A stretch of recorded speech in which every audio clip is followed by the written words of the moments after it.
What is going on, ladies and gentlemen, and welcome to the Chelsea vs Real Madrid second leg of the Champions League preview. This is going to be a painful game to watch. I know that much for free. This club is in more of a shambles than I've ever seen it. Yeah, I have no faith. I have no faith in anything anymore at this point. It's just I think our squad need to pray to God and hope that He blesses them with some kind of miracle. Like Real Madrid don't show up and we get the default 3-0 or something, because I don't see a world in which we can win this game based off recent performances. Coming off that Brighton game, I mean, that's probably one of the most embarrassing games I've seen at Chelsea. I've seen teams play Chelsea off the pitch. Most of the time, they're really good teams, though. You know, Man City is one I remember vividly that I talk about under Conte in his second year. I just don't know. Real Madrid have a much better team. You know, I don't expect them to have a poor showing like they did in the first leg. They were playing poorly and they still beat us 2-0. The big question is, could we potentially make any sort of comeback? Judging by the players we have and the way they've performed, I would give us like a 0.1% chance of even scoring a goal, let alone doing a comeback in this game. I don't know who's going to score. I couldn't tell you who's going to play, to be honest. I mean, Frank Lampard's just going to do what he wants. He doesn't care at this point. He's just going to put a team on the pitch and they're going to have to try.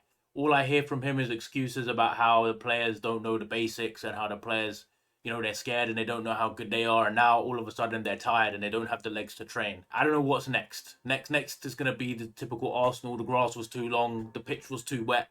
I don't know, man. I mean, we saw the owners apparently went into the dressing room after the Brighton game and reamed the team out for over an hour. But, you know, I saw some comments that said they were saying it's embarrassment and this is the last game they have. They need to prove themselves. I agree with the fact that it's an embarrassment. I also think the owners are somewhat of an embarrassment, but you know, it is what it is. Anyway, moving into the game, I expect Chelsea to come out with a bit of fire. I mean, we usually do after a poor performance. Even under Graham Potter, we would come out, have about 20 minutes of decent attacking football, miss about 3 clear-cut chances, and then the other team would go down the other end and score. I don't expect it to be any different with the players we have. I mean, João Felix, Raheem Sterling, Havertz, Mount, Mudryk, you put any of them in a good chance to score, it's probably not going to end up in the back of the net. If Chelsea have any hope in this game, they've got to score early, and they definitely cannot concede. I mean, it's just the individual errors for me, man.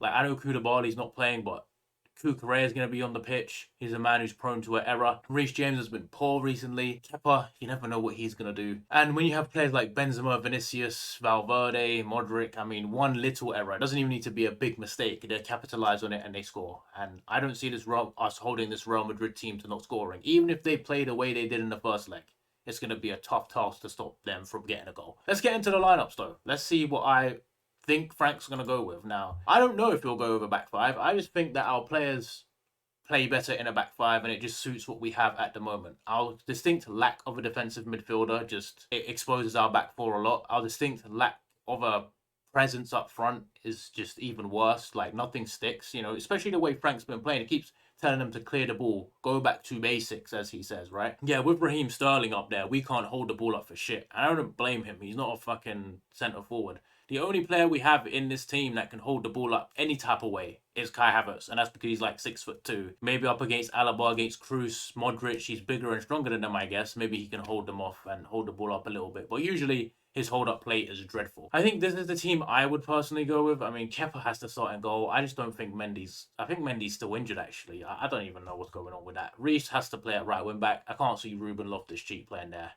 Lord have mercy. Fofana has been our best defender all year long when Silva's not playing. Thiago Silva was rested for a reason. He's going to play. This is the area of the pitch I have an issue with, because left centre-back, obviously Koulibaly would have played here if he was fit. Maybe even Cucurella would have played there, and then Chilwell would have played on the left wing-back. But Chilwell got himself sent off because he's a moron, and I guess Cucurella is the guy who's going to have to play here. And I guess Trev's going to be here, and that worries me because Trev really struggles anywhere that is not right centre back. When he's not in the right centre back of a back three, every time I watch him anywhere else, he seems to have a really bad game. We saw him at right back on the weekend. Man looked out of his depth. I just think having Rodrigo running at you is going to struggle. He can't play. Badiashile would be beautiful to have in here right now, but we don't. In terms of the midfield, I think Frank's going to go with a 3 again. He's going to play Kovacic. The man's in love with Kovacic. He's going to put him in there. I just don't think Kovacic has played good enough to warrant a place in the team, if I'm being honest. He's not been good enough. I think Enzo, he earns his place in the team, no problem. Kante, I just think this is the best midfield we have with the players we have. Mudryk, or after his performance I saw against Brighton, I mean, the guy was one of our best players. whenever the ball got to him, something happened. Yes, he made a few errors. You know, there was a wild shot, a few loose passes, but the man is dangerous. That's something you can't say for other attackers. You know, Raheem Sterling, brother, is not dangerous, but Mudryk at least is, and Carvajal's gonna have a torrid time with him. I think if we play him, I've gone for Havertz up front just because he's holding the ball up. I've started to understand why Graham Potter played Kai Havertz and Kai Havertz only, because he's the only semblance of holding the ball up that we have. Like when you think about it, especially for the Champions League, he's the only one who could potentially hold the ball up as an attacker. He has to play for me. I mean, he didn't play on against Brighton, but that's probably because his injury apparently. I don't know. Joao Felix, I just think, I mean, on form based since he's joined, he's one of the better players. I think he can't finish. His lack of end product is dead for everyone to see, but I just think he's a talented player who can make something happen. And Raheem Sterling should not touch the pitch because Raheem Sterling has been bloody dreadful. He has been awful, bruv. He has been absolutely dog shit. I don't care what anyone says. Play him as a number 9, whatever he's playing. People act like the reason he's playing bad is because he played down the middle. Brother, he played it on the left this season, he played on the right this season, he's played as a 10, he's played as a 9, he's played as a fucking everything, and he's been useless in every position. So I'm not here to listen to that Raheem Sterling nonsense. The man is living off his name and his name alone at this point. Mason Mount, I don't think there's a place for him in this team, unfortunately, at the moment. Pulisic, dreadful. I would not put him in the team. Gallagher, again, shouldn't be near the team. I think, though, Frank will go with this.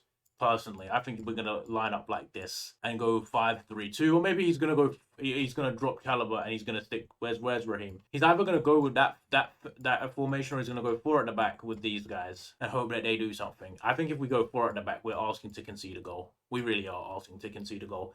But yeah, that's what I think he'll go with. In terms of a score prediction for this game, I don't see us not making individual errors. We tend to be decent defensively most of the time. You know, we managed to hang on against Brighton for a decent amount of time until like a slew of just individual errors. Against Real Madrid in the first leg, we hung on pretty well, even with 10 men, and it's just, again, errors that lead to them scoring. For me, the biggest issue is where the goal is going to come from. Are we going to score a goal? I could see us, you know, it took a deflection to get us a goal and really bad goalkeeping positioning against Brighton. I think this game's going to go one of 2 ways. We're going to get that early goal, and then we're going to relax and have that, try and build up against them and try and score. We're going to overcommit at some point. They're going to counter us and make it 1-1. Game ends like that. Or we're going to go into half-time at 0-0 despite missing a decent amount of chances, come out in the second half, maybe get a goal, and then Real Madrid will score against us and kill the tie. I'm going to go 1-1. I'm going to go 1-1, I just think. I don't see us going through, man. I think we'll put in a decent performance because it's the last game that means anything. But boy, oh boy, I am not looking forward to the rest of the season. We don't have a game this weekend, I don't think, because the Man United one got moved. So I think it's like midweek next week. I know it's on the 26th. So we have, 8-9 days. It's going to be in the midweek, a Wednesday, I think. So no Chelsea for at least a week. I can relax regardless of the result. You know what I mean? Regardless of the bloody result, against this, we don't have to watch this shit show on the weekend. So yeah, that's all I got to say. You guys let me know in the comments what you think is going to happen. I know everyone's thinking the same as me, that, you know, I can't wait for the season to end. But yeah, that's all I got for you today. I'll see you all in the next one.